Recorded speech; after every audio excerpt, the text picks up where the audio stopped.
Quand on vous dit revue de processus, on revoit les processus. Donc, les processus, là, il y a quoi dans les processus? Dans les processus, ça commence par quoi? Il y a les fiches processus. On va revoir les fiches processus. Processus par processus. Après les fiches processus, il y a quoi? Même avant les fiches processus, il y a la cartographie même des processus. Est-ce que la cartographie de tous les processus de l'entreprise, est-ce que la cartographie, est-ce qu'il faut la revoir? Ou bien est-ce que la cartographie actuelle, est-ce qu'elle est bonne? Elle est bonne. Et par là, on commence. Une fois que la cartographie, quand on dit cartographie, ça veut dire que l'ensemble des processus, si on en a 10, est-ce que vous pensez qu'il faut les actualiser? Ou bien les 10 là, c'est bon? Avec les 10, on peut toujours évoluer. Ok, ça c'est la première des choses. Donc, on conserve la cartographie. Une fois qu'on sort de la cartographie, maintenant le fonctionnement de chaque processus. Donc, chaque processus, les fiches d'identité processus, est-ce que le fonctionnement, les activités, la succession des activités, tout ça, est-ce que ça a changé? Est-ce que c'est la même chose? C'est la même chose. Il n'y a pas de problème. On va maintenant monter vers les objectifs de chaque processus. Les objectifs de chaque processus, est-ce qu'il faut les revoir, les objectifs? Si on prouve que c'est toujours pertinent, il n'y a pas de problème. Maintenant, les indicateurs, est-ce qu'il faut les revoir? Les cibles, hein? Les objectifs assignés, non, le pourcentage.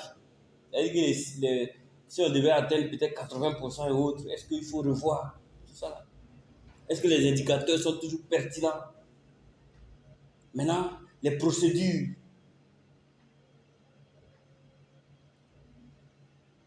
Procédure de chaque processus. Est-ce que ça tient toujours? Est-ce qu'on ne fait pas une révision des procédures? Après les procédures, c'est quoi? Avant même d'arriver aux enregistrements, il y a les choses, comment on appelle? Il y a un autre type de document. Les instructions de travail. Est-ce qu'on peut les conserver les mêmes? Après, maintenant, on vient sur les enregistrements. C'est tout ça là. Donc, ce jour-là, on convoque tous les responsables du processus et les agents. Et puis, on passe en revue chaque processus. C'est comme ça que ça se passe. C'est bon?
Maintenant, il faut leur dire de m'envoyer de l'eau. De l'eau. Non, non, attends.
Quatre minutes.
Ok, donc on va pousser.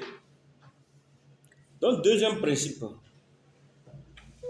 Donc, qu'est-ce que vous retenez du principe 1?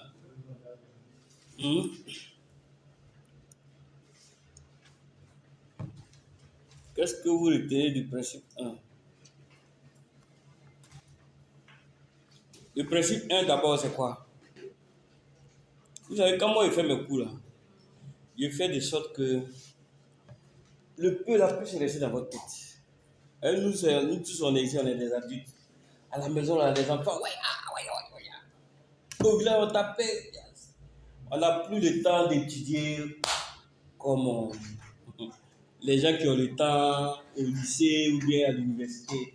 On peut pas étudier comme ça. Donc, quand on fait le cours là, il faut retenir au moins 50% du cours. Parce qu'on se connaît. Arrivé à la maison, il n'y a pas de temps pour réviser. Il y a le boulot, il y a les enfants, il y a les parents, il y a tout. Donc, il faut comprendre. Voilà. Donc, il faut comprendre. Donc, c'est ici là où vous pouvez comprendre au moins 50%. Voilà. Donc, moi, je fais tout. C'est une formation un peu professionnelle. C'est pas comme à l'université où on va vous donner des piles de documents, il faut bosser, il faut faire ceci. Non. Donc, il faut comprendre. C'est ça pour moi, c'est ça qui est important. Donc, ici, là, vous pouvez comprendre. Donc, quand on répète une fois, deux fois, trois fois, ça va rester. C'est comme ça. Donc, premier principe.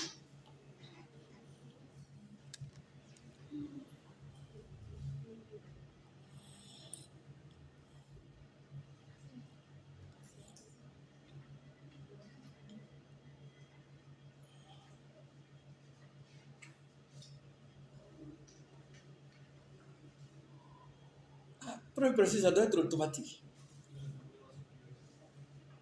C'est orientation client, on vient de voir ça. Qu'est-ce que vous avez retenu de l'orientation client?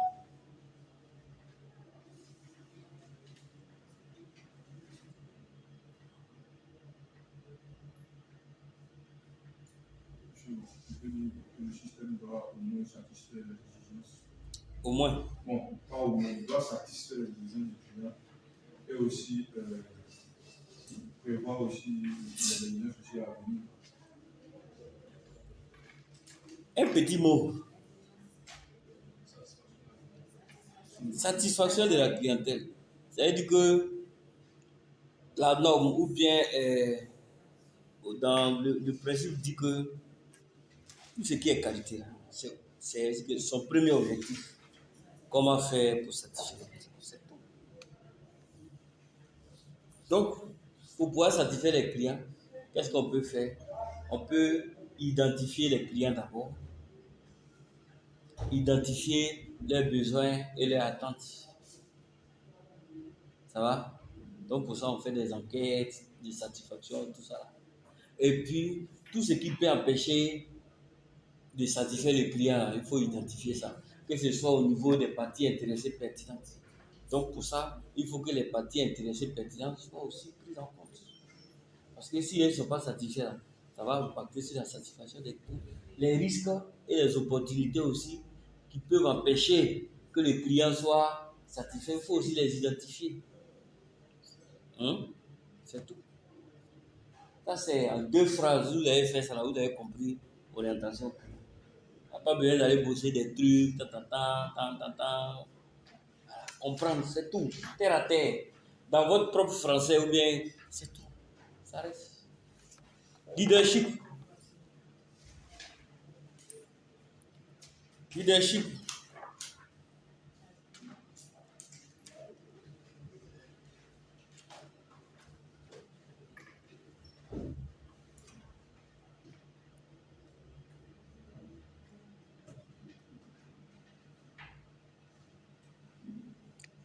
Donc, à tous les niveaux, les dirigeants établissent la finalité, les orientations et puis les conditions dans lesquelles le personnel est impliqué pour atteindre les objectifs qualité de l'organisation. Leadership, là, c'est-à-dire que le leadership concerne la direction de l'entreprise. Le leadership concerne le top management. On appelle ça top management. C'est-à-dire que c'est les dirigeants de l'entreprise. Comme vous, madame, le leadership, là, ça vous concerne. Donc, vous avez un rôle à jouer. Parce que on dit ici que c'est vous qui allez établir la finalité. Où est-ce que nous allons? Où est-ce que je veux que mon entreprise aille? Quelles sont les orientations que je donne? Ça veut dire que je veux que d'ici 5 ans, mon entreprise soit parmi les meilleures en Côte d'Ivoire. Mais pour y arriver, qu'est-ce que je fais? Ça s'appelle les orientations. Voilà. Qu'est-ce qu'on fait? Je vais recruter du personnel de qualité. Je vais me procurer les meilleurs faits, les meilleurs matériels. Je vais créer un service client commercial. Tout ça là. Voilà, je vais signer des partenariats. Tout. C'est tout ça qui rentre dans les orientations. Maintenant, je vais créer des conditions dans lesquelles mon personnel est impliqué plus. Donc, je vais leur donner des bons salaires, je vais leur donner des profits, tous ces trucs-là pour leur permettre de vraiment plus s'impliquer dans le travail. C'est ce que ça veut dire.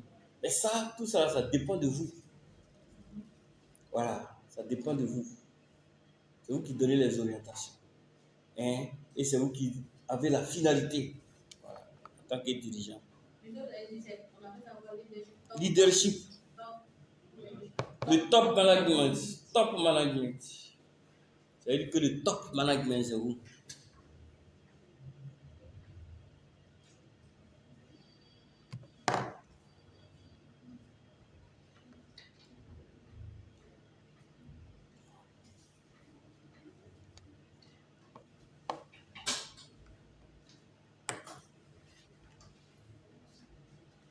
Donc, quel est le bénéfice? Quels sont les bénéfices pour l'entreprise? Si l'entreprise pratique un bon leadership, qu'est-ce que ça va créer? Augmentation de l'efficacité et de l'efficience à atteindre les objectifs de qualité de l'organisme. Augmentation de l'efficacité et de l'efficience. Quelle est la différence entre l'efficience et l'efficacité?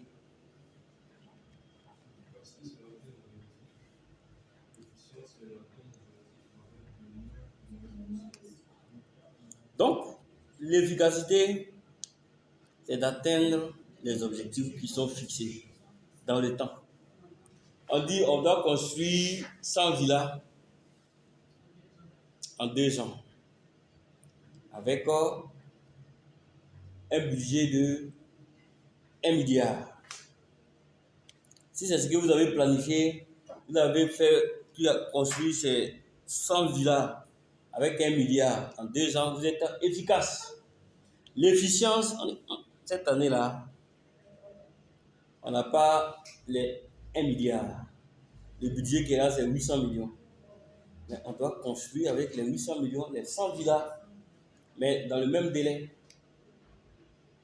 Ou bien, et puis maintenant, vous prenez les 800 millions et puis construire les 100 villas dans le même délai, vous êtes efficient. Voilà. Ou bien avant même le délai, vous arrivez aux mêmes objectifs, vous êtes efficient. C'est bon? Meilleure coordination des processus de l'organisme. Donc, quand il y a un bon leadership, tous les processus de fonctionnement de l'entreprise sont bien coordonnés. Ça va bien. Je suis heureux qu'il y ait des chefs d'entreprise ici. Amélioration de la communication entre les différents niveaux et fonctions de l'organisme. D'accord. Ça va permettre, quand il y a un bon leadership, il y a une bonne communication. Mais quand le DG arrive, on dit, le DG arrive, chacun rentre dans sa coquille. Peut-être même que comme il est tellement dur, peut-être qu'il y avait quelque chose à lui dire qui pouvait aider à améliorer le service. Chacun est là et puis il regarde. Et puis les gens te regardent, tu tournes sur toi-même. Parce que personne ne veut t'apprendre. Parce que tu es tel que personne ne peut t'apprendre. Donc les gens peut-être pourraient te faire des propositions pour que les choses aillent mieux, mais chacun regarde. Il y en a même qui sont là et disent, c'est un nom qui envoie par là. Tout ce que tu vas dire, il dit oui. Et puis il te regarde. Ah, ouais, c'est pas tout. Mais quand tu laisses la possibilité aux gens de s'exprimer, de critiquer, de faire. Le leadership, là, ça ne veut pas dire qu'il faut être toujours quelqu'un qui est. Voilà. Pour faire peur aux gens, non, c'est pas ça.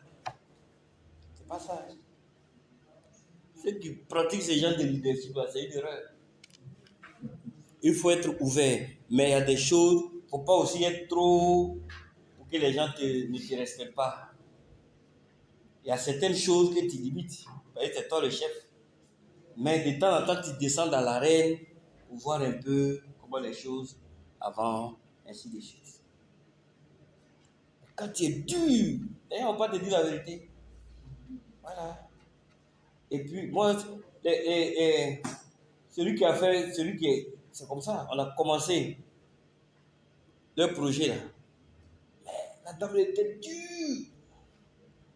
Les employés sont là, un bon matin, elle m'appelle, elle dit, on avait bien commencé. Eux tous sont partis, eux tous. Elle va s'appuyer sur qui pour faire le projet? On est obligé de reprendre. Et moi-même, j'ai recruté ces gens-là pour lui envoyer. Donc c'est ça. Les employés vont te regarder. C'est quoi ça?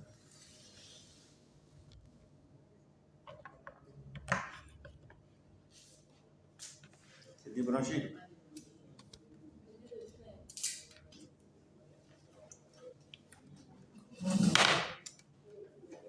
Excusez-moi.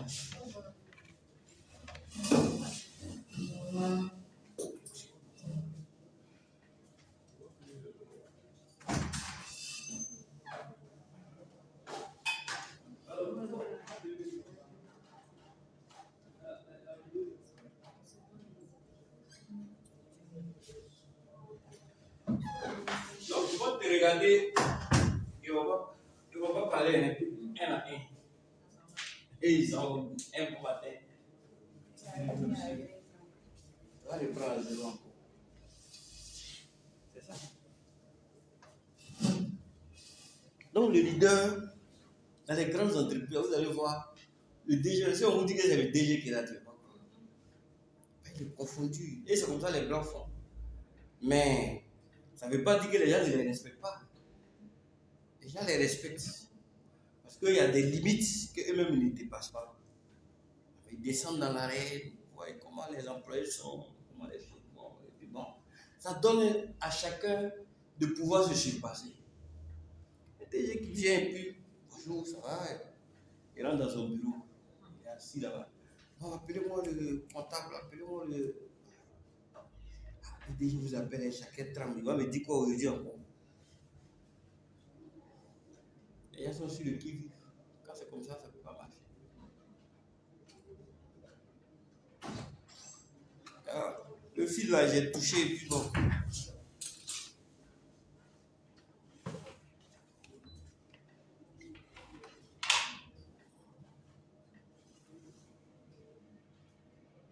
Ça va rentrer ici, c'est pas.